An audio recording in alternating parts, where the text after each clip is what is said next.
बिस्मिल्लाहिर्रहमानिर्रहीम। इंजीनियर मोहम्मद तारिक अब्बासी आपसे मुखातिब हूँ और आप इस वक्त देख रहे हैं कि चक बेली खान में यहाँ पर जो पुली तमीर की गई थी, आज उसका लंटर डाला जा रहा है। और ये काम जानशीन हज़ूर शेखुल आलम सजादा नशीन दरबार आलिया नरिया शरीफ जनाब हज़रत किबला पीर मोहम्मद सुल्तानुल आरफीन सिद्दीकी साहब की ज़ेर सरपरस्ती इस वक्त यहाँ पर जारी है। जामिया मस्जिद मोइनुद्दीन सिद्दीकिया से तकरीबन 200 मीटर के फासले पर ये एक आबादी वाक़या है जो तकरीबन 70 से 80 घरों पर मुश्तमिल है।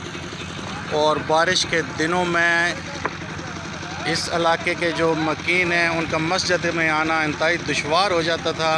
और इस मुश्किल को हल करने के लिए जनाब किबला पीर साहब ने हुक्म फरमाया था कि यहाँ पर इस बरसाती नाले के ऊपर पुली तमीर की जाए। अल्हम्दुलिल्लाह आज उसका काम मुकम्मल हो चुका है।